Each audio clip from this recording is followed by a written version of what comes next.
Um dia de terror para todo brasileiro minimamente decente. Lula, infelizmente, foi diplomado. É sobre isso que eu vou falar para vocês no vídeo, mas a gente já sabe, se inscreve no canal, deixa um like no vídeo e para ser a resistência contra o PT, ative o sininho para receber as notificações. Senhoras e senhores, eu preciso fazer alguns esclarecimentos. Afinal, vamos chegando no final de ano, tá todo mundo bastante cansado, mas a gente vai poder rever a família, ter a ceia de Natal, e tem sempre aquele tiozão que adora fazer aquelas piadas de humor negro, aquele tiozão bastante sem graça. E tem todo aquele ritual de Natal, as pessoas entregam panetone, outros chocotone, tem aquele tio que vai te dar uma meia, mas eu não entendo por que tanta coisa ao redor do doce. A gente pode comer uma nega maluca, uma teta de nega, comer algum pé de moleque, algum docinho, não é verdade? E eu sei que eu vou montar uma baita árvore de Natal, nada feito nas coxas. Mas principalmente, eu não vou cair em provocação barata de gente que traz argumentos meia tigela com o único objetivo de problematizar tudo. Brincadeiras à parte, tudo isso foi um grande enredo para contar para vocês que a gente tem um problema seríssimo. O TSE está resolvendo censurar algumas palavras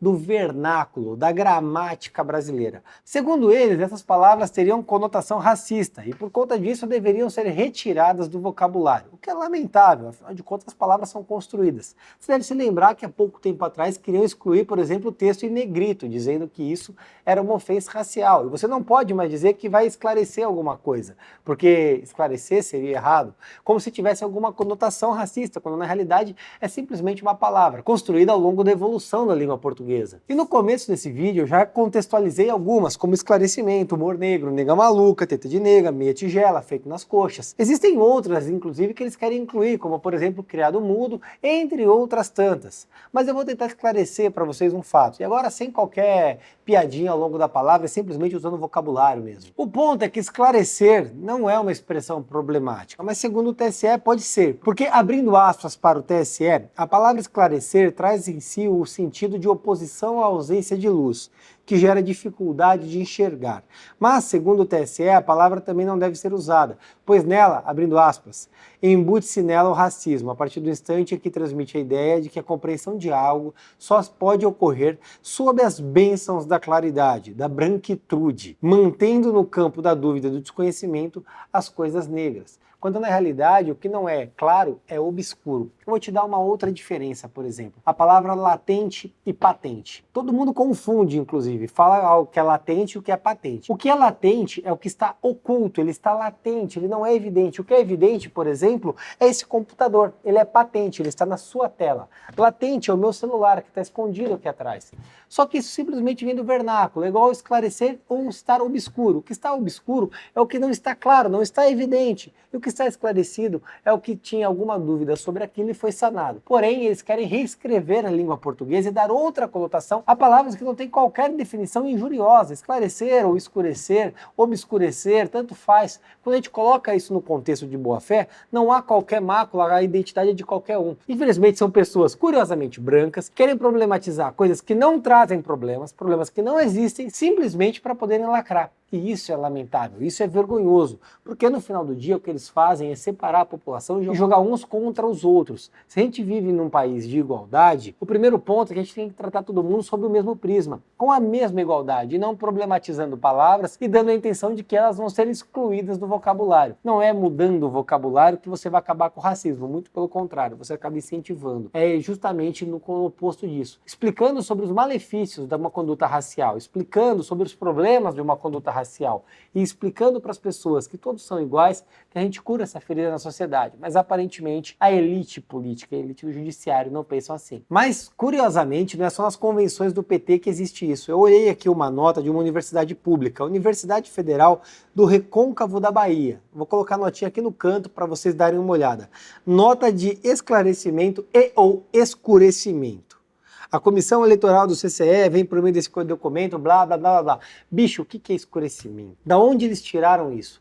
Você vê aqui que um centro acadêmico de uma universidade busca desinformar através de uma nota completamente sem pé nem cabeça. E aí vamos analisar, ao justificar a inclusão da palavra nega maluca, o nome popularmente conferido a um bolo de chocolate, a lista de termos proibidos, o TSE diz que o vocábulo deprecia a mulher negra, pois associa uma sobremesa. Esse mecanismo, segundo o TSE, esconde o hábito de sexualização indevida da mulher negra. Então a gente poderia, por exemplo, chamar Maria Mole de conotação ruim, porque é um doce branco feito de coco e todo molenga. A gente simplesmente vai excluir a Maria Mole do vocabulário de sobremesas? Porque o TSE acha isso racial, para mim não faz o menor sentido. Então, o pé de moleque, porque tem alguma criança que não tem o pé, então não pode comer o pé de moleque? Ah, eu nem gosto de pé de moleque, mas puta, que foi esse sentido? E entre outros tantos termos, a gente poderia passar horas aqui analisando essa linda língua que é a portuguesa e que infelizmente vem sendo vilipendiada pela esquerda. Mas de vilipêndio, a gente viu ontem o vilipêndio à honra, à moralidade, à justiça, à ética e principalmente ao combate à corrupção no Brasil. A gente viu um criminoso condenado, um bandido que roubou toda a população, ser novamente diplomado presidente da República. E o Lula cita Deus, diz que quem passou pelo que ele passou é a prova que Deus existe. Na verdade, Lula, você é a prova de que o judiciário é falho, é mancomunado com a criminalidade, é mancomunado com o diabo, e o diabo é você, Lula. Um diabo que infelizmente agora foi reconduzido à presidência da República. E ele disse que a democracia voltou a reinar. Como se quando o Bolsonaro foi eleito não tivesse havido democracia. Como se quando a Dilma foi impeachmentada, o Temer não tivesse sido eleito democraticamente como vice-presidente que você conduziu, Lula. A grande realidade é que você é um hipócrita, um mentiroso, um demagogo, um cara da língua fácil que fala o que as pessoas querem ouvir, um encantador de serpentes, ou melhor, um encantador de otários que votaram em você. Só que o lastimável é ver um sujeito como você,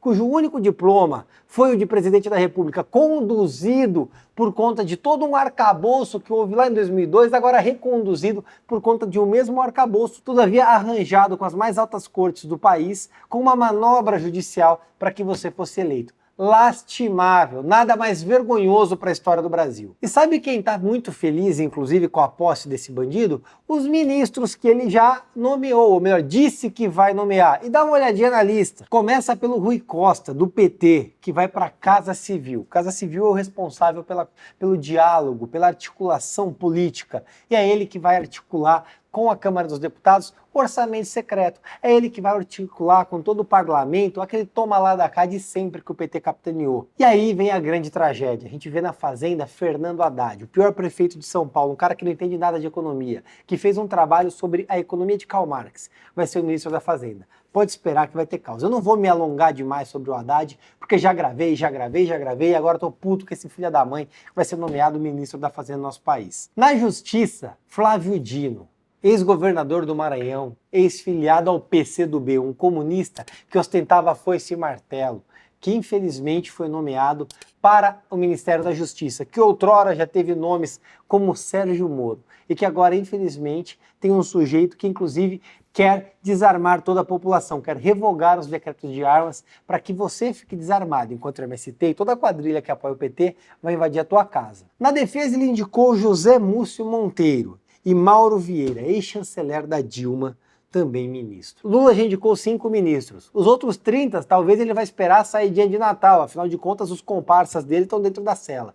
É lamentável, mas é essa quadrilha que vai presidir o país nos próximos 4 anos. E o grande ponto disso tudo é que toda essa quadrilha arrebanhada vai subir a rampa. Eu venho falando isso desde a eleição. Muito foi dito sobre Forças Armadas, sobre algo que vai acontecer. Não vai acontecer nada. Vocês viram, a diplomação do Lula, infelizmente, aconteceu. E eu peço desculpa para você que está vendo esse vídeo, com meu tom de voz até um pouco enfadonho, mas realmente para mim é triste, é revoltante. Eu sei tudo que eu passei, junto de você, para conseguir tirar o PT da presidência da República. Eu sei tudo que a gente passou para impeachment Dilma Rousseff. Eu sei tudo que a gente camelou durante as eleições e o que a gente teve que abrir mão para que o Lula não fosse eleito. Infelizmente foi reconduzido. Um cara que foi reconduzido através da mentira, através da falácia, através do conto fácil, que não vai conseguir entregar o que ele prometeu. Que eu sei que logo no primeiro dia de governo vai ter problemas, que vai passar por uma série de crises, que é um corrupto nato e que vai voltar a corromper. Mas nós estaremos aqui, porque aqui é o último fronte, aqui nós vamos conseguir combater o PT. Eu sei que quando nós estivermos revoltados e quando ele começar a nos roubar a presença da República, nós estaremos lado a lado, na rua. Goste ou não o judiciário, goste ou não os ministros do Lula, goste ou não o parlamento, nós estaremos lá para tirar esse bandido da presidência da República, para pisar na cabeça dessa jararaca, para tirar ele de lá e de uma vez por todas limpar esse país. Porque realmente é lastimável. A gente chega perto do Natal e o presente de Natal que a gente recebe é uma bomba de um corrupto voltando a presidir o país. Isso não dá para aceitar. As festas de fim de ano, infelizmente, estão amargas. Tamo junto, um abraço e vamos processar tudo.